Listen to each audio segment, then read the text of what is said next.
pero es pecado. Denunciamos el pecado. Y entonces estás condenado y vas para el infierno castigado por Dios. Pero hay un camino nuevo que se abrió a través de la cruz de Cristo. Para que seas libre de la ira, conviértete a Jesucristo reconociéndolo como tu Señor. Y Dios hará en tu vida una restauración. Tome asiento, por favor. Respire profundo y por favor, primero que todo, permítame disculparme porque yo trato de hacer predicación y no me salen predicaciones, me salen clases. Empiezan como predicación, usted viera, y terminan en clasecita con dibujitos, con examen, con quiz al final, con tarea para la casa. No puedo evitarlo. Mi abuela no la conocí, pero fue educadora, mis padres fue docente, mis hermanos han sido docentes, entonces tenemos eso en la sangre. Y ya hemos hecho todo este estudio de la parte final del Antiguo Testamento, no lo podemos dejar sin terminar. Escuche esto es un plus, quiero que lo reciba. Hay un rasgo de nuestro Padre Celestial, que aquel que empezó la buena obra, o sea Dios, la completará hasta que sea perfecta, dice la Biblia. ¿Ok? Hay una característica del pueblo de Dios, del que verdaderamente tiene a Dios en su corazón, tiene el rasgo de Dios. No es que solo somos un pueblo que tenemos mucha iniciativa, sino que somos un pueblo que tenemos mucha acabativa también, ¿sí?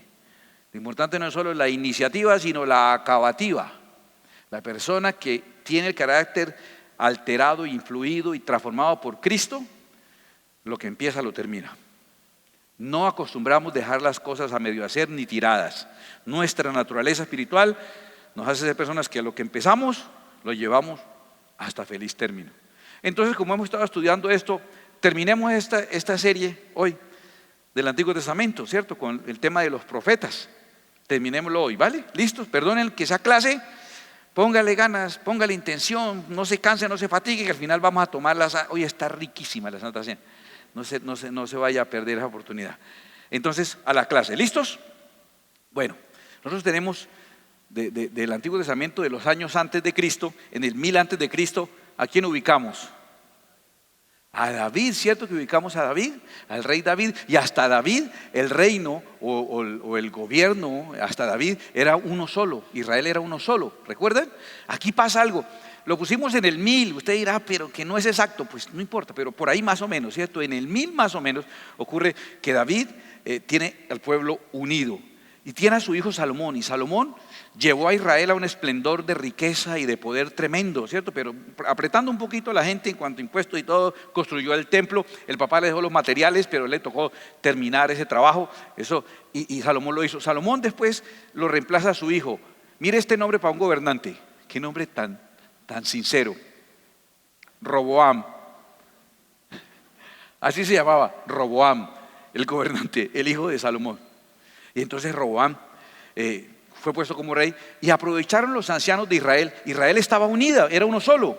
Entonces los ancianos de cada tribu vinieron y le dijeron al rey Roboam: excelentísimo Roboam, su majestad, bueno Roboam, mire, su papá nos tenía aquí como colgaditos, ¿no? Con el tema de los impuestos para organizarlo del templo, estuvimos apretados muchos años. ¿Por qué no nos deja un alivio tantico para nosotros volver a coger fuerza? Rebájenos un poquito los impuestos, los tributos, rebájenos un poquito para nosotros aliviarnos un poco, ¿sí? Por favor, le hacemos esa solicitud.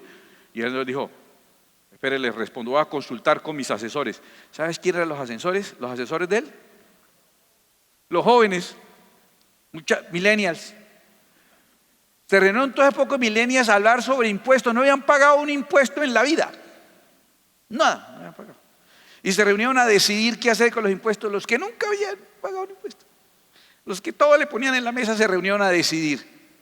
Y él ahí reunido consultó ahí con todos, ahí con su primera línea. ¿Qué hacemos aquí nosotros? ¿Cómo hacemos? Que me están pidiendo descuento. Le dijeron: no se la deje montar. Si usted la deja montar, después le pide más. Eso toca demostrar que usted también es un duro. ¿Qué tal? Dijo: listo, muchachos. Y dijo: pues hagamos lo que más sabemos: exigir. ¿Sabemos exigir? Pues exijamos. Y fue y le dijo a los ancianos, le dijo: no, señor. Mire el ego de la juventud, es normal, el ego de la juventud. Él dijo: un dedo mío es más grueso que la cintura de mi papá. Es una frase que para nosotros no nos cuadra mucho, ¿cierto? Pero está diciendo lo pequeñito que era el papá con comparación a él. O sea, yo soy inmensamente más grande que mi padre, le está diciendo. Están pidiendo descuento y rebajan los impuestos. Reforma tributaria es lo que les viene. Le digo: ahorita le voy a poner, es más grave los impuestos. Y cuando los ancianos se sintieron ofendidos, los de las 10 tribus, porque él era de Judá, la gente de Judá los iba patrocinando porque él era de ahí. Recuerde, Salomón, hijo de David, ahí de Judá, la ciudad de David. Entonces él era de Judá, entonces los de Judá siguieron en él. Pero las otras 10 tribus del norte dijeron, bueno, ¿y por qué razón? Nosotros tenemos que dejar gobernar de este aparecido. Y había un líder en el norte que se llamaba Jeroboam, guerrero tremendo, un estratega tremendo, un gerente impresionante. Y ese gerente le dijo, venga para acá ustedes y nos organizamos nosotros, hacemos otro reino. Y a partir de ese momento, entonces el reino quedó dividido en el sur de Judá, donde está gobernando toda la línea de David, Salomón, Roboam y todos ellos. Y el norte, que a partir de ahí empezó a ser gobernado ya no por el linaje de David, sino por Jeroboam, que era un estratega y un militar. ¿Listo? ¿Hasta ahí bien? ¿Están muy casaditos? No, atención a eso, porque es importante. Eso ya lo sabíamos, eso es casi un repaso. Y hay que dar. Tenía Jeroboam, el del norte, tenía un problema. Todos tenían que ir a adorar, ¿dónde? En Jerusalén. ¿Y dónde queda Jerusalén? En Judá. Y entonces Jeroboam dijo, no, pero es un lío porque la gente me empieza a ir para allá, porque allá está la ciudad principal. Entonces el hombre le importó contradecir a Dios. Bueno, que esta joyita. Hizo unos altares, de verdad, en unas montañas, en Gerizim, y en otro lugar hizo unos altares. Escuche esto, que usted no me lo va a creer, de verdad. Tengo testigos. Hizo unos becerros de oro y le dijo a la gente, Israel, estos son tus dioses que te sacaron de la tierra de Egipto. Y la gente acogió esa idolatría y él los desvió hacia la idolatría. Como era un tremendo estratega, eso administró, tuvieron riqueza, fueron ganando territorio y las 10 tribus aparentemente se extendieron bajo la orientación, o digámoslo claramente, la desorientación de Jeroboam. Se volvió Israel tan pagano como todas las naciones. Mientras tanto, las del sur, como la promesa era un Mesías que vendría del linaje de David y que vendría un redentor de Judá, ellos siguieron guardando la ley no de corazón, pero siguieron por lo menos no entregados a otros dioses y a otros ídolos, ¿correcto? Eso ocurrió. Y entonces, hasta el año 700, cuando los asirios tomaron el reino del norte, Dios les dijo algo así, ¿ustedes quieren revolverse con las otras naciones? ¿Quieren? ¿Eso es lo que les gusta? ¿Revolverse con las otras naciones? Se le tiene. Lo metió en una coctelera y lo revolvió y lo regó. Vinieron los asirios, que eran los que dominaban el mundo en ese tiempo, agarraron a todas las tribus del norte, se las llevaron por todo el mundo y esos territorios los llenaron con gente de afuera, con gente extranjera. Quedaron bien, tan revueltos que todavía no aparecen. O sea, bien revueltos quedaron. Cuando Dios hace algo, lo hace bien. Quedaron tan revueltos que son las tribus perdidas de Israel. No aparece. Eso pasó en el norte.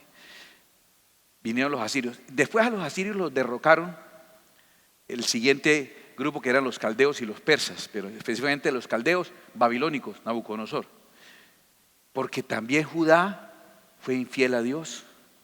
Judá también se contaminó con otros dioses y Dios le decía, venga, corríjase, eso está muy mal. No servían a Dios de corazón, eran infieles al Señor y el Señor los entregó en manos de los caldeos. En el 500, ¿qué ubicamos en el 500? El regreso o el retorno, ¿cierto? Y regresan gracias a que un rey persa, en el 538, Ciro, da un edicto que les permite regresar. ¿Y por qué llegamos hasta el 400 nomás? Alguien que me diga. Porque viene el periodo del silencio de Dios, el periodo intertestamentario, donde hay 400 años en que no hay profecía, no hay palabra, no hay nada. ¿Le puedo pedir un favor?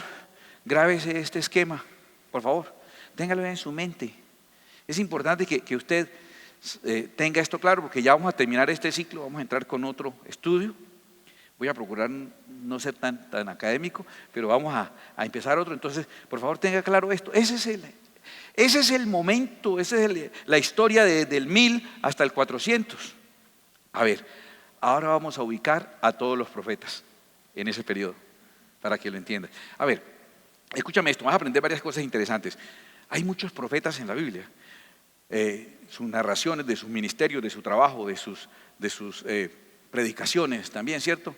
Y oráculos le dicen a las predicaciones de los profetas y a las predicciones. Pero en la Biblia hay dos grupos. A uno le llaman profetas mayores y el otro grupo le llaman profetas menores. Profetas mayores son 4, profetas menores son 12. ¿Está claro? Voy a explicarles para que usted jamás se lo olvide. ¿Por qué son mayores los profetas mayores? Porque escribieron un libro más grande. ¿Por qué son menores los profetas menores? Porque escribieron un libro más chiquito. Ya, eso es todo el misterio, para que sepa. Hay otros profetas que no escribieron ningún libro y usted los mira que no aparecen. Más grandes profetas, Eliseo, Elías. Está Balaam, que era un profeta. Débora, que era una profeta. El mismo Samuel era un profeta, pero escribió el libro, fue de historia. Entonces vamos a ubicar a los profetas. Empieza ya hoy en las clases de niños un rally que tiene 4 sesiones y ellos van a aprenderse en orden todos los libros de la Biblia. Los niños, cada maestro va a tener un alumno representándolo en esa competencia. Yo quiero tener un alumno representándome también en la competencia, compitiendo. Por favor, pongan de su parte. Yo necesito a alguien que compita contra un niño de 5 años. Aprendiéndose los nombres de los libros de la Biblia, empiecen con el Antiguo Testamento. La parte difícil son los profetas menores. Esa es la parte que a uno le demora, lo demás es más fácil. Pero cuando uno se aprende los profetas menores, le sale de una: Génesis, Éxodo, Levítico, Número, Deuteronomio, Josué, Juez de Ruth, Primera y Segunda de Samuel, Primera y Segunda de Reyes, Primera y Segunda de Crónicas, Esdras, Nehemías, Esther, Job, Salmos, Proverbios, Eclesiastés, Cantares, Isaías, Jeremías, Lamentaciones, Ezequiel, Daniel, Oseas, Joel, Amós, Abdías, Jonás, Miqueas, Nahum, Habacuc, Sofonías, Ageo, Zacarías y Malaquías. Fácil. Entonces, vamos a ver quién nos representa la semana entrante en eso. Vamos a ubicarlos ahí, ¿vale? Los mayores y los menores. Los mayores, Isaías, Jeremías. Lamentaciones no es un profeta, Lamentaciones es el libro de las Lamentaciones de Jeremías. Isaías, Jeremías, Lamentaciones es un libro. Isaías, Jeremías, Ezequiel y Daniel. Los profetas mayores. Y los otros 12, los menores. Mira esto, por favor. Esto te ruego, a mí me parece importante que tú entiendas. Tú entiendes el momento social, espiritual, histórico que están viviendo allá, el que están viviendo aquí. Aquí se acerca el juicio, allá se está acercando el juicio de los asirios, aquí se están acercando los babilónicos, Nabucodonosor viene a amenazarlos, aquí ya están ellos exiliados, los de arriba están desaparecidos y aquí casi van a regresar. Bueno, todo eso, el Estado, piensa en el momento que está viviendo históricamente y así va a ser fácil cuando leas el libro entender. Es muy fácil. Mira, lo primero que te voy a enseñar, cuando tú empiezas a leer la historia de cualquiera de los profetas, siempre lo datan con el rey. En tiempos del rey tal que gobernó en Israel. Si es Israel, ese profeta ¿dónde profetizó? En el norte. Se dice que el rey era de Judá. Ese profeta profetizó en el sur. ¿Vale? Entonces aquí el reino está dividido, ¿recuerda? ¿Y a qué se ha dedicado la gente del norte? Ahora, ¿qué hicieron? ¿Qué es lo más grave que está pasando en este momento? Usted es el profeta que lo mandaron para allá. Usted llegó y ¿qué encontró? Idolatría tremenda. Entre otras cosas encontró, por ejemplo, a Acab, casado con Brujabel, ¿sí? Que la Biblia le dice Jezabel, pero el nombre correcto es Brujabel. Acab casado con Brujabel. ¿Y qué están haciendo ellos? Tienen altares, tiene 400 profetas pagos por el Estado para enseñarle a la gente por allá paganismo ancestral y un montón de cosas pagadas por el gobierno. Y otros 450 de acera, que se hacen pasar por médicos de puestos de salud, pero son realmente chamanes. O sea, es tremendo. Eso es lo que encontró cuando llegaron allá. Y encuentra ustedes en ese periodo, que no escribieron libros, pero déjenme nombrarlo, en ese periodo encuentra usted a Elías y su discípulo Eliseo. Elías, ¿qué tuvo que enfrentar? Tuvo que hacer que descendiera fuego del cielo porque retó a los profetas de Baal. Y usted dice, ¿cómo así profetas de Baal? ¿En qué país estaría profetizando Elías que encontró profetas de Baal? Seguro estaba predicando en Babilonia o seguro estaba predicando en Asiria. No, estaba predicando en el norte de Israel, que se han vuelto paganos. Y ya entendió, cuando usted lea la historia de Elías la va a entender. El discípulo de él, Eliseo, es más o menos del mismo tiempo, pero un poquitico después, porque es el siguiente. Eliseo inclusive recibió la doble porción de lo que tenía Elías. Eliseo es más generoso en milagros. Eliseo hace cualquier cantidad de milagros. Eliseo resucita el hijo de una señora en Sunam, hace flotar hachas, hace cualquier cantidad de milagros por la unción de Dios. Él tiene el poder de Dios para hacer maravillas, Eliseo. Hay una En mi Biblia tengo subrayado en neón fosforescente un momento de Eliseo que es que me parece tan lindo, porque 3 reyes se perdieron en el desierto, estaban perdidos en el desierto, oraban, Dios mío, que yo aparezca, decían, ¿sí? Estaban perdidos los 3 reyes allá, traigamos un profeta. Entre esos reyes estaba el rey de Israel, hijo de Acab y Jezabel. El hijo de Acab y Brujabel estaba entre esos 3 reyes perdidos, y manda a llamar a un profeta, y el profeta que trajeron fue Eliseo, el discípulo de Elías. Y Eliseo, cuando vio que estaba el hijo de Brujabel ahí, que era pagano, que costeaba y que seguía a dioses falsos y profetas falsos, Eliseo le responde, de pronto lo ve y le dice, vaya, consulte los profetas de su madre. Literal, yo lo tengo ahí en subrayado. Se la río, mano. No, pues el texto completo dice, y a los profetas de tu padre. O sea, yo tengo subrayado hasta su madre nomás. Pero se la río porque le digo que tiene su profeta y viene a consultar. Cuando está en apuros, ahí sí, ay, Dios mío, ¿cierto? Ese ateo que se convierte en las turbulencias. Ay, Dios santo, ¿sí me entiende? Entonces ahí sí busca al Señor. Pero fue una persona pero usted entiende el entorno de ellos, la lucha de ellos en el norte contra el paganismo. Les está denunciando que van a ser castigados. Luego viene otro grupo, Oseas, Amós, Jonás. Eso, mire, está más cerca del juicio, ¿cierto? Que ya están cerquita del castigo. ¿Ves la ubicación de ellos? Cuando los leas, tú ya sabes de qué están hablando. Ellos están diciendo, ya viene el castigo. Y la primera pregunta es, pero eso no es grave, nosotros no hemos hecho nada. Dios, ¿por qué es tan delicado?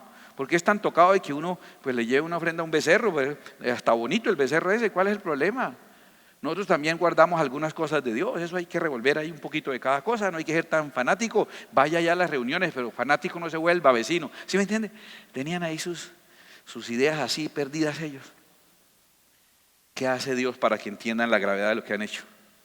Toma a un profeta que se llama Oseas y le dice a Oseas, cásese con esta mujer infiel. Tiene 3 hijos con Gomer, con la esposa que Dios le dijo que escogiera. Y después queda él cuidando los peladitos, él cargando y transportando las bendiciones. Y Gomer se fue por allá con otro tipo. Le dijeron, a él no creía. ¿Qué? ¿Gomer me está poniendo cachos a mí? Digo, ¿a mí? Imposible, no puede ser. Y después fue con otro tipo, y después con otro, y después con otro. Ahora era el profeta Bambi. Óigame, terminó prostituida, ¿sabes cómo amarran a esas personas para esclavizarlas con dinero de deudas y cosas así? Terminó hecha, destruida la vida. Y luego el Señor le dice, Oseas, vaya por ella, restáurela, pague sus deudas, pague su rescate, libérela, tráigala y hágala de nuevo su esposa. Ah, bonita la hora. Ay, yo quiero ser profeta, ¿seguro? No, es tremendo, es exigente. Pero los mismos amigos de Israel que le decían, usted es bobo, mano, usted sí es bobo. ¿Cómo se le ocurre ir a usted a esa mujer después de lo que le hizo? Se revolcó con otros, habiéndole dado a usted todo, habiéndole tenido bien, se revolcó con otros. ¿Qué va a traer esa señora por acá? No sea tan bobo, no vaya por ella. Eso lo que ella hizo fue gravísimo. Y entonces, o sea, simplemente le dijo, es lo que ustedes han hecho con Dios. Entonces ahí sí entendieron que habían hecho una cosa muy grave y que aún Dios los amaba y los iba a rescatar. ¿Entienden este mensaje? El castigo viene, pero hay promesa. Mire que ahora entendemos muy fácil. En esa época entonces predica Jonás y Dios le dice a Jonás que vaya a predicar a Nínive. ¿Sí? Y nosotros le hemos andado duro a Jonás, ¿cierto? Porque Jonás, todo el tiempo lo señalamos como el desobediente. Jonás no le hizo caso a la palabra de Dios, por eso al mar profundo la gente lo tiró. Y vino un pez muy grande y prun se lo comió. ¿Por qué? Porque no le hizo caso a la palabra de Dios. Desde niñito nos enseñaron a hacerle bullying a Jonás. Pero escúchame, y no hemos entendido por qué era tan reacio. Los profetas saben que Dios va a castigar al norte, a Israel. Los profetas saben que la va a destruir, la va a dispersar por todas las naciones y que el instrumento de castigo son ¿quiénes? Los asirios. Son el instrumento con que Dios va a quitar lo que usted ha trabajado, a llevarse a sus hijos, a llevar a su esposa, a matarlo a usted. Los profetas saben. La capital de Asiria, Nínive. Entonces ahora entiende, Dios le está diciendo a Jonás: vaya, predíquele a la capital de los que estoy preparando para que los acaben a ustedes. No, Jonás, o sea, difícil, ¿cierto? O sea, ¿cómo así? Y usted entiende entonces las reacciones de él, de que prefería como que morirse, pero entonces Dios lo masticó, lo escupió y lo mandó, literal, ¿no? Con un pez grande, y terminó predicando allá. Y el tipo lo que quería era ver la destrucción normal, la destrucción de sus enemigos. Eso, VIP, hizo una calabacera, se puso ahí una sombrita y se sentó en una montaña para ver cuando empezara a caer el azufre. Dijo: aquí estoy, los voy a ver quemados. Resulta que los de Nínive se arrepintieron y Dios les perdonó el castigo. Ahora entiende por qué él quería morirse. Porque el pueblo enemigo se había salvado gracias a lo que él había predicado. Estaba furioso. ¿Te acuerdas que se secó la calabacera? Un gusano vino y se comió la calabacera y él dijo: ¿cómo es posible esa matica que no le ha hecho nada a nadie y se murió? Y Dios le dijo: ¿usted tanto drama por una matica que usted no sembró y creció en un día? ¿Y quiere que yo no tenga misericordia de un pueblo grande con mujeres, niños, gente que no sabe? ¿Y sabes qué me parece tan curioso ahí, tan ecológico? Dios dice: y animalitos. Tremendo, ¿no? Ahí el Señor está preocupado por los 3 mautes que usted va a ganar y eso. Está preocupado el Señor por todo eso. ¿Ya entiende un poco más a Jonás y entiendes por qué todo el lío? Es que lo está mandando a predicarle a los que le van a hacer daño. Ahora, entre tanto, en el sur de Israel, aquí, en Judá, está predicando, en el tiempo de Eliseo y Elías está predicando Joel y Abdías. Le voy a contar algo para que sepa de una vez en Judá. Todos los profetas saben que hay una promesa de que Dios algún día va a redimir a su pueblo. Todos lo saben. Y va a venir un Mesías. Y el Mesías es el enviado de Dios para arreglar todas las cosas. Y adivine de qué pueblo va a venir. Del de nosotros. Entonces ellos son muy, muy, muy enfocados en el mensaje mesiánico. Su mensaje es muy mesiánico. Quiero aclarar, mesiánico no es esas religiones de cristianos que se autoperciben judíos, ¿sí? Que está muy de moda. Y yo soy cristiano, me autopercibo judío y entonces guardo la ley, lo que me gusta y lo que me sirve y lo que no guardo, ¿no? Alguien me dijo: no, es que la ley hay que cumplirla. Le dije: maravilloso. ¿Vas a ir 3 veces al año a Jerusalén? ¡Wow! Te felicito. Es obligatorio en 3 fiestas ir a Jerusalén. Te felicito, pero ve ahorrando, ve ahorrando. O vaya echando a pie, ¿cierto? Cuando digo mesiánico no me refiero a esos cristianos que se autoperciben judíos. Me refiero al mensaje basado en el Mesías que va a venir a restaurar todas las cosas, ¿correcto? El mensaje de los del sur es el mensaje centrado en el Mesías y centrado no solo en Israel, porque es que el Mesías viene a restaurar solo Israel, o el Mesías viene a salvar, claro, a todo aquel que cree, al judío primeramente y también al griego, a todo aquel que cree. Entonces, atención, cuando tú leas un profeta y dice: y profetizó en los días del rey tal de Judá, usted es del sur, y usted cuando dice del sur, este es del sur, el mensaje de él tiene que ser mesiánico y tiene que ser un mensaje universal. No para Israel solamente, sino mesiánico. Entonces tú lees, por ejemplo, Joel, y Joel está hablando. ¿Tú recuerdas cuando en el Pentecostés, en Hechos capítulo 2, vino el Espíritu Santo y empezaron a hablar en lenguas y la gente los vio hablando, lo que están borrachos? ¿Se acuerda? Pero él dijo: no, Señor, no están borrachos, puesto que son las 9 de la mañana. Venga, a las 10 de la noche, no, mentira, no, porque son las 9 de la mañana, o sea, nosotros no, nada de eso. Este es el cumplimiento de lo que profetizó Joel, cuando dijo: en los postreros días derramaré mi espíritu sobre Israel, sobre toda carne.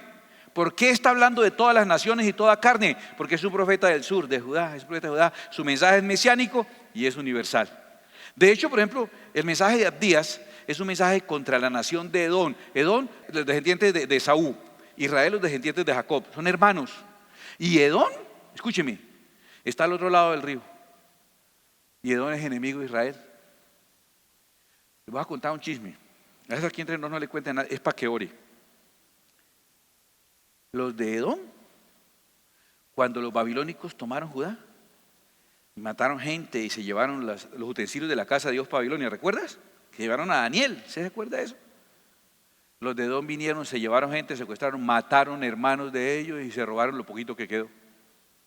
Los hermanos. Y usted quejándose de su familia. Estos son ásperos. Pero Edom es la misma raíz del nombre Adán, que significa humano. Entonces el mensaje que da Abdías es un mensaje para los humanos. ¿Por qué? Alguien que me diga por qué Abdías, su mensaje debe ser interpretado como algo para los humanos en general. ¿Quién? ¿Quién me dice? Porque es un profeta de Judá, su enfoque es mesiánico y universal. Muy bien respondido por mí. El siguiente grupo, en ese tiempo, o sea, está Isaías y Miqueas. El mensaje de ellos es absolutamente mesiánico. Escúcheme, Isaías es considerado el evangelio del Antiguo Testamento. Isaías describe tan perfectamente al Mesías. Isaías 53, ¿cierto? Que dice: como cordero fue llevado al matadero, como oveja delante de sus trasquiladores, enmudeció, no abrió su boca. Dice: Jehová cargó en él el pecado de todos nosotros. Dice también, dice: mas él herido fue por nuestras rebeliones, molido por nuestros pecados, el castigo de nuestra paz fue sobre él, y por sus heridas fuimos nosotros curados. Es tan poderosa y tan clara la descripción que Isaías hace del Mesías. ¿Y por qué Isaías del Mesías? Pues es un profeta de Judá, entonces por eso habla del Mesías.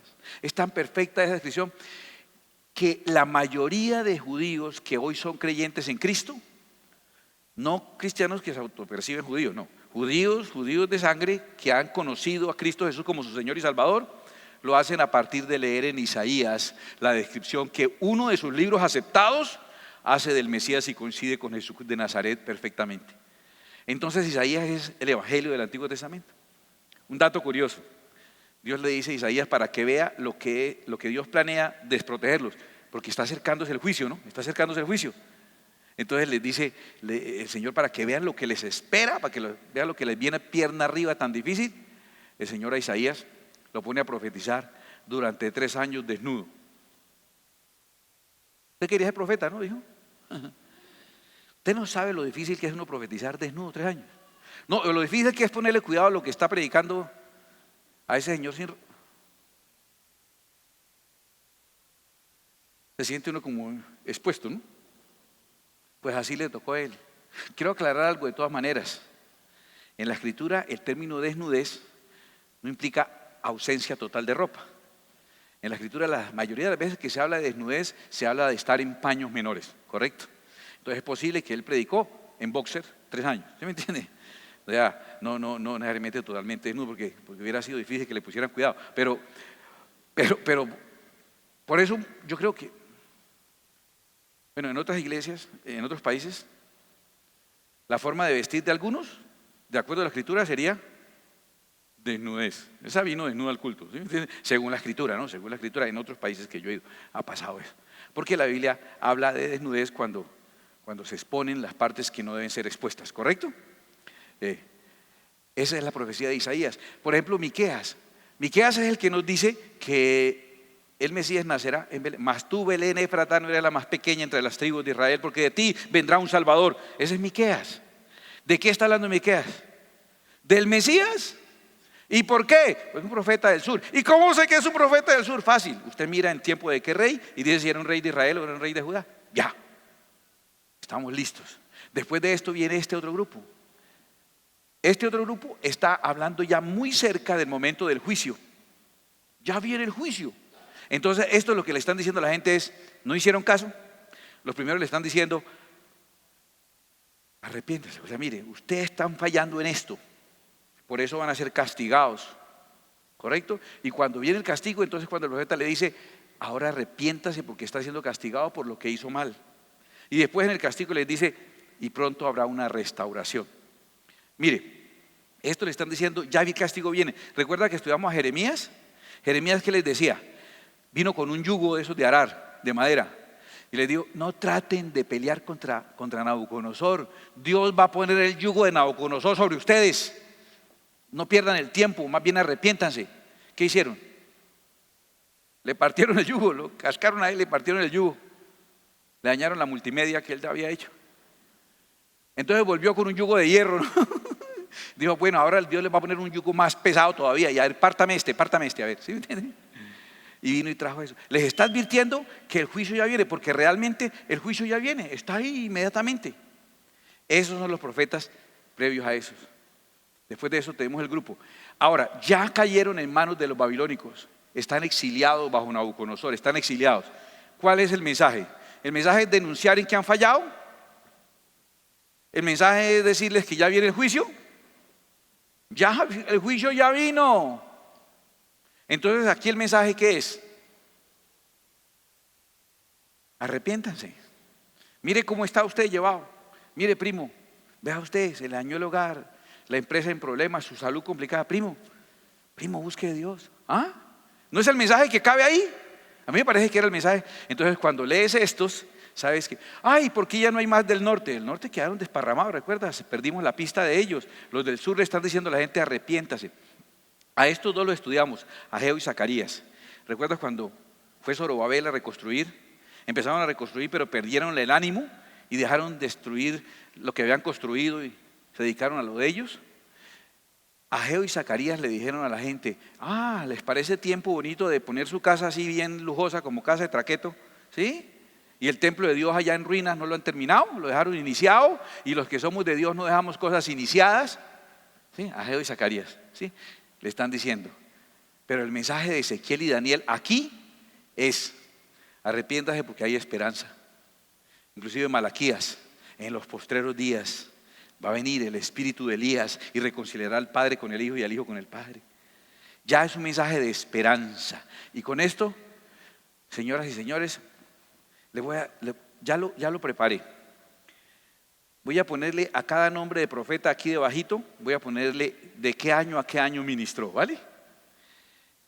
Y voy a ponerle eso en plenitud virtual para que quien quiera lo descargue y lo tenga, para que no se preocupen ahorita, ¿cierto? Porque usted tomando la foto ahí no le queda bien y un gordo ahí atravesado, pues. Entonces entonces le queda mejor, yo se lo mando. No ahora, le voy a pedir 15 días para hacerlo, tranquilo, 15 días. Me demoro mucho, ¿por qué 15 días? Para no alterar el proceso de los que están viendo esto a través de las redes, ¿vale? Entonces, pero lo va a tener usted también y cuando usted lo vea lo va a entender fácil y si no, pues vuelve a ver la predicación y con eso usted aprende. O sea, no hay excusa.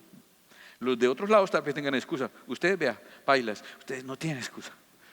Ahora, el sentido central de los profetas es que los profetas vienen a decirle a Israel, usted hizo un pacto con Dios en el Sinaí.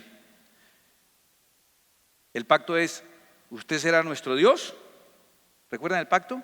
Y nosotros seremos su pueblo, ¿correcto? Usted será nuestro Dios, nosotros seremos su pueblo. Eso fue el pacto. Como usted es nuestro Dios, usted tiene que cuidarnos, bendecirnos, prosperarnos. Como nosotros somos su pueblo, tenemos que obedecerlo. Sencillo ese pacto. Todos los profetas son esencialmente guardianes del pacto. Los guardianes del pacto vienen a decirle, usted está haciendo esto mal, usted se comprometió esto con Dios. A usted cuando le invitan a hacer a una boda y hacen un pacto delante, yo lo hago cuando hacemos las bodas, les pregunto a los, ¿oyeron testigos? ¿Oyeron? Porque estos se están comprometiendo, la voy a amar todos los días, la voy a cuidar, la voy a no sé qué tal. Usted está ahí no solamente para comerse el pedacito de torta y después criticar la fiesta, no. Usted está ahí para cuando usted le diga, oiga hermano, yo veo que usted está actuando ahí. Y yo me acuerdo cuando estos ojos que se han de comer los gusanos, esos oídos que se han de comer los gusanos, usted dijo, yo escuché, usted dijo que usted en la enfermedad y en la... Yo escuché. Los testigos de ese matrimonio. Los profetas son los testigos del matrimonio, pero sin por qué. Pero son los testigos del matrimonio. Son los que vienen y le dicen, Israel, ¿usted por qué está saliendo con ese otro man? O sea, Israel, ¿usted por qué está haciéndole infiel a Dios? ¿Y usted por qué no? Los profetas tienen un rol que cumplir que siempre corresponde a este ciclo. Siempre corresponde a este ciclo, que se lo voy a explicar ahorita. Siempre están hablando de algo que está pasando ahora. Pero escucha esto, todos los profetas tienen un propósito final, sobre todo los del sur. Pero tienen un propósito final, es anunciar que algún día todo va a ser restaurado. ¿Ok? Mire, el ciclo de los profetas. El profeta denuncia, ustedes han desobedecido la ley de Dios. Reprensión, vino este castigo, estamos castigados por haber desobedecido a Dios. La conversión, arrepiéntanse de lo que han hecho. Cambien su manera de ser. Y por último, Dios viene y los restaura. Ese ciclo, pero desobedecían a Dios, ¿cierto? Eran castigados, se arrepentían, eran restaurados. ¿Y qué pasaba cuando les estaba yendo bien? Dígame, ¿qué pasaba? desobedecían a Dios, eran castigados, se arrepentían, eran restaurados. ¿Y qué pasaba esta otra vez? Y en la vida de uno, en lo macro y en lo micro es así, y se vuelve un ciclo harto. Entonces todos los profetas dicen, pero va a venir un día uno que va a acabar con esa guachafita. Va a venir un día uno que va a restaurar todas las cosas. Y todo el contenido profético, especialmente de los del sur, es un contenido totalmente mesiánico. ¿Vale? Revisemos esta parte, este proceso. Ese proceso se cumple en lo micro y en lo macro. Ya vamos a acabar, haga un esfuercito más. Ya viene la Santa Cena, pero haga un esfuercito. Ese es el proceso. El proceso universal profético también está eso. Hay una denuncia de qué estamos haciendo mal. Esa denuncia está en este tiempo, se llama la dispensación de la gracia, el tiempo del evangelio. ¿Sabes quiénes son los profetas de hoy? ¿Tú me sé y yo? Mira esta pregunta capciosa, tiene cascarita. ¿Cuál fue el último profeta del Antiguo Testamento? Del Antiguo Testamento. Malaquías fue el que hizo libro, por eso figura Malaquías, pero no fue el último profeta del Antiguo Testamento. El profeta del Antiguo Pacto. Vamos a tomar una Santa Cena y vamos a tomar una copita en la mano que el Señor dijo, esta es la sangre del nuevo pacto. ¿Cuándo empezó el nuevo pacto? Con el sacrificio de Cristo en la cruz, su sangre derramada. El antiguo pacto era con sangre de corderos. El nuevo pacto empezó cuando se hizo el sacrificio de la sangre de Cristo y todo fue consumado y empezó un pacto nuevo, ¿cierto? Nuevo pacto, la cruz de Cristo. ¿Estamos bien? Nuevo pacto, la cruz de Cristo. ¿Cuál fue el último profeta del antiguo pacto o del Antiguo Testamento? JB. Juan el Bautista está predicando y Cristo no ha muerto. Luego el pacto nuevo no está. El último profeta del Antiguo Testamento está en el Nuevo Testamento. Es Juan el Bautista. Y según Jesús, el más grande de todos los profetas. Y le voy a explicar por qué. Porque los demás dijeron, un día, ¿qué más profeta el que dijo, míralo, míralo, sí, el que dijo, este es el Cordero de Dios, él lo tocó, el que cumple la profecía es el profeta más exacto. Pero escuche, ¿sabe qué dijo Jesús? Pero en el reino de los cielos, aquí en la iglesia, el más pequeño en el reino de los cielos, mayor es que Juan. Juan es el más grande de todos los profetas del antiguo pacto y el más pequeño en el nuevo pacto es mayor que ese. ¡Wow! ¿Y por qué? Porque del antiguo pacto el Espíritu venía y el profeta daba el oráculo de parte de Dios. El Espíritu venía de visita. En el nuevo pacto, cuénteme, somos templo del Espíritu Santo. El Espíritu Santo no viene y nos da un dato, vive en nosotros. Entonces, ¿quién será mayor? ¿Al que viene el Espíritu y lo visita o aquel en donde el Espíritu Santo vive continuamente? Qué lindo. Entonces los profetas del nuevo pacto son los apóstoles, los discípulos, los evangelistas de las Escrituras, porque hicieron libro, ¿cierto? Porque hicieron libros. Pero la lista sigue de los que no han hecho libros. Y en esa lista de los profetas del nuevo pacto, ¿quiénes estarán? Miremos. Los que estamos anunciándole a la gente que están fallándole a Dios. Los que estamos denunciando que eso sonará muy progre, eso sonará muy open mind, eso suena muy interesante, pero eso que usted está queriendo decir y aprobar y proponer y promover, eso contradice lo que Dios manda. ¿Y qué pasa con los profetas? Lo mismo que ha pasado siempre, nos rechazan, nos dicen retrógrados, heteropatriarcales, fundamentalistas, machistas, lo que sea. Pero nosotros estamos para decirle a la gente, muy interesante, pero discutible. Muy interesante, ¿a usted le parece eso muy progre? La verdad, sí, muy bonita la foto de su matrimonio, el matrimonio suyo con una cabra, me parece muy ecológico y todo, ¿sí? Y me parece muy parecido. Otra señora dirá, pues sí, huele lo mismo que mi marido. Pero nosotros vamos a decirle, me da mucha pena, eso contradice todo, pero entre todo lo que contradice lo que Dios manda. Y además de decir eso, en este periodo de la gracia, tenemos que advertir que va a venir sobre la tierra una tribulación por su pecado y que estamos muy cerca y hoy más que nunca, ¿cierto? Y va a haber una tremenda tribulación. Y en esa tribulación Jesús va a venir por segunda vez. Y cuando los judíos lo vean, verán al que traspasaron y creerán en Cristo y va a haber conversión global. Y gracias a esa conversión empezará un periodo que se llama el milenio, que es la restauración de todas las cosas, cielo nuevo y tierra nueva. ¿Ya? En lo macro funciona. Pero escúcheme, en lo personal también. Los que estamos predicando el evangelio hoy día, escúcheme, somos los nuevos profetas del nuevo pacto. Estamos predicando esto, deme su atención y ya cerramos, pero deme su atención por favor. ¿Qué tiene diferente nuestro mensaje? Nuestro mensaje es decirle a la gente, esa forma de vivir vecino, esa forma de vivir compañero, esa forma de vivir familiar, amigo, esa forma ofende a Dios. Eso que usted está haciendo se llama pecado. Usted lo llama affair o lo llama desliz, y es que con nombre francés los pecados se parecen bonitos, pero es pecado. Denunciamos el pecado y entonces estás condenado y vas para el infierno castigado por Dios. Pero hay un camino nuevo que se abrió a través de la cruz de Cristo para que seas libre de la ira. Conviértete a Jesucristo reconociéndolo como tu Señor, y Dios hará en tu vida una restauración, librándote del infierno. Lo que haces es pecado, pero a través de Cristo, si te conviertes a Él, si te rindes a Él, puedes ser restaurado en tu espíritu y tener vida eterna y librarte de la condenación y del castigo. Ese puente en forma de cruz es la mejor noticia que le pueden dar a una persona, porque por cuanto todos pecamos, estamos destituidos de la gloria de Dios. Todos estamos destituidos. Pero apareció ese puente, el camino que Cristo abrió a través de su propio cuerpo, a través de su sacrificio, que nos permite venir a Él, reconocerlo como nuestro Señor y Salvador y tener garantizada vida eterna y restauración total. Esa es la mejor noticia. Buena noticia se llama evangelio. Los profetas del nuevo pacto somos nosotros, usted y yo. Y por eso quiero pedirle que ahí donde está sentado entienda que tenemos un pacto y un compromiso. Cuando terminemos de tomar la cena o de repetir la frase de 1 Corintios, yo voy a decir: así pues, todas las veces que comieres este pan y bebieres esta copa, la muerte del Señor anunciáis hasta que Él venga. La muerte del Señor se refiere a la obra que Cristo hizo con su muerte.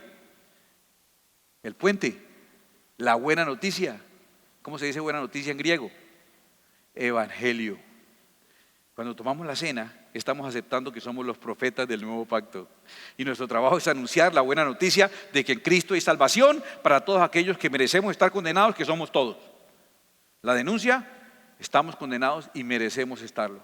Pero el castigo que era para nosotros, lo asumió Cristo Jesús para darnos paso directo, recibiéndolo a Él como Señor y Salvador, recibiendo perdón de nuestros pecados y tener vida eterna en Cristo Jesús. Eso se llama evangelio y es nuestra razón de ser. Y nos hace que seamos profetas del nuevo pacto. ¿Quieres por favor leer conmigo Romanos 1:16? Leámoslo juntos. Dice, leamos desde la ubicación. Juntos leamos desde Romanos. ¿Listo? 1, 2, 3. Romanos 1:16. Porque no me avergüenzo del evangelio, porque es poder de Dios para salvación a todo aquel que cree, al judío primeramente y también al griego. Póngase de pie. Mira que nosotros somos profetas del sur, profetas al estilo de Judá. Nuestro mensaje es mesiánico y es universal. Solamente en Cristo hay salvación. ¿Cuál es el mensaje? La denuncia: estamos condenados y merecemos estarlo. ¿Cuál es la buena noticia? Que ese castigo fue puesto sobre Cristo Jesús y a través de Él podemos llegar a convertir nuestra vida, a cambiar nuestro camino, reconocerlo como Rey y Señor. Y tendremos vida eterna en Cristo Jesús o restauración. Piense en eso. Cuando usted recibe el pan y la copa, piense que Jesús entregó su cuerpo y su sangre y nosotros vivimos para dar ese mensaje, para proclamar la buena noticia de Jesucristo como Señor y Salvador. Y mientras piensas en eso, gracias, mientras piensas en eso, adoramos al Señor un momento, ¿les parece? Adoremos al Señor, iglesia. El propósito de Dios con este canal no es reemplazar tu iglesia, ni tu tiempo personal de estudio y de búsqueda de la presencia de Dios. Es apoyarte en tu crecimiento espiritual y el conocimiento de las Escrituras. Tu puedes apoyarnos a nosotros también cada vez que ves un video, cada vez que le das like, que lo compartes. Cuando te suscribas a nuestro canal, invitas a otros a suscribirse también. Es la manera en que tú nos apoyas para que nosotros también podamos seguirte apoyando. Que Dios te bendiga.